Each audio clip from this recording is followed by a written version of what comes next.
원수는 외나무다리에서 만난다라는 말이 있죠. 정치권의 앙숙인 두 사람이 이번엔 외나무다리는 아니고 식당 칸막이를 사이에 두고 만났습니다. 안철수, 이준석 두 사람이 여의도의 한 복국집에서 우연히 만난 겁니다. 각자 식사하러 갔대요. 그래서 이쪽 방에 있는데 어디서 많이 듣던 목소리가 나오는 거예요.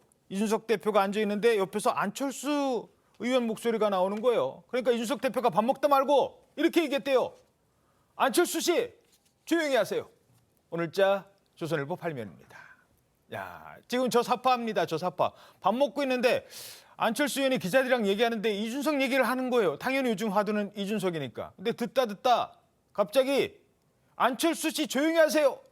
이게 어떤 상황인 겁니까? 이게 그제 오찬에서 이제 벌어진 일인데요. 이게 이 안철수 의원이 여의도 국회 앞에 식당에서 이제 기자들과 점심을 하고 있었습니다. 예. 그래서 그 자리에서 이제 인요한 위원장한테 이준석 전 대표가 영어로 말한 부분을 지적을 하면서 교포 2세에게 미국 정치인이 한국말로 말하는 거는 너무 우리 구성원으로 인정할 수 없다는 일종의 헤이트 스피치가 아니었느냐 이렇게 강하게 비판을 한 거예요. 예. 그러면서 우리 구성원으로 인정할 수 없다 이런 뜻이고 또 닥터 린턴 의사기 때문에 닥터 린턴이라고 했었어야 되는데 미스터 린턴으로 호칭한 것도 대놓고 무시한 거다 이렇게 얘기를 하니까 옆에서 이제 그 이준석 전 대표가 듣고 있다가 안철수 씨 좀 조용히 합시다 이런 얘기를 이제 그 방 벽 문 너머로 얘기를 한 거죠. 벽 너머로 소리를 지른 거죠. 예. 그 저 식당이 이제 칸이 이제 세 곳이 있었어요. 나란히 붙어 있는 방, 룸이 세 곳이 있는데 예.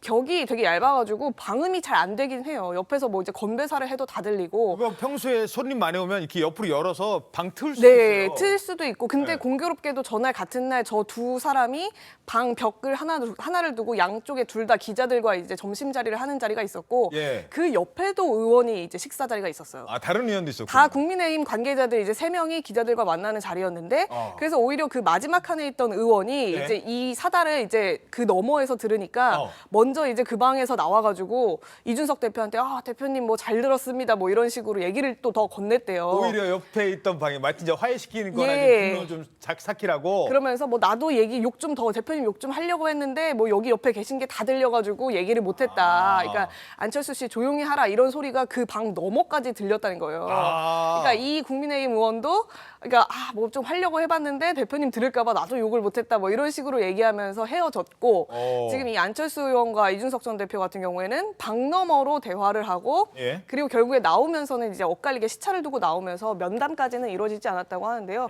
이제 이 안 의원 같은 경우에는 옆자리에 이준석 전 대표가 있는 걸 몰랐기 때문에 이런 얘기를 해서 이 이준석 전 대표의 발언을 듣고 일순간 이제 좀 침묵이 흘렀다고 해요. 아찔한 침묵이 흘렀어요. 왜냐면 옆자리에 누가 나한테 이런 소리를 하지? 이런 얘기를 이제 들으면서 살짝 당황하는 기색을 보이다가 이내 이제 내가 못할 말 한 것도 아니다. 할 말 하지 않았느냐. 이렇게 기자들 앞에 얘기를 하면서 상황이 일단락은 됐다고 합니다.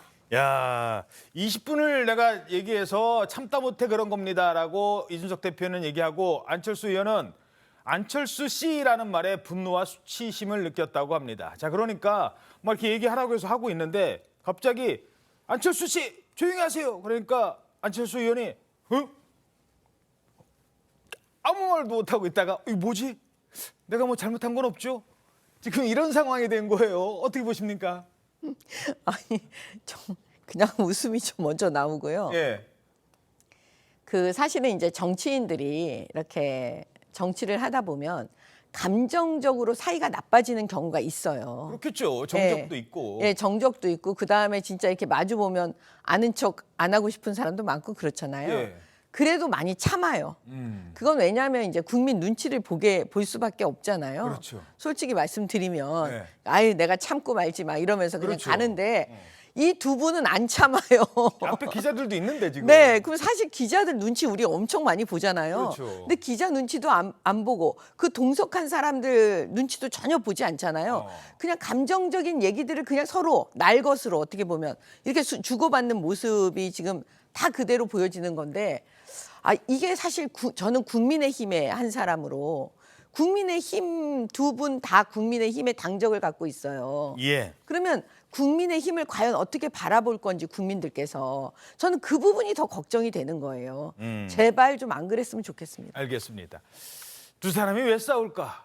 두 사람의 구원이라고 하죠. 이게 악연은 서울 노원병 2016년 그때 시작되는 거잖아요. 그때 이제 경쟁 상대로 만났죠.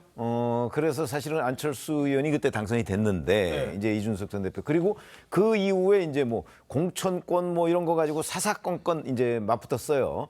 근데 이제 이준석 전 대표가 국민의힘 대표가 되고 나서 갑자기 정치적 위상이 높아졌잖아요.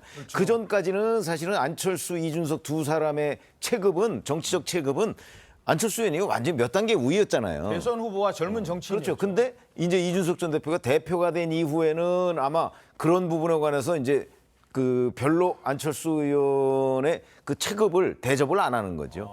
이런 데서는 빚어진 거라고 보는데 글쎄요. 뭐 기본적으로 저는 아직도 안철수 의원의 체급은 이준석 전 대표와 다르다고 생각하는 입장이거든요. 예. 아마 일반 국민들도 그렇게 생각할 가능성이 높아요.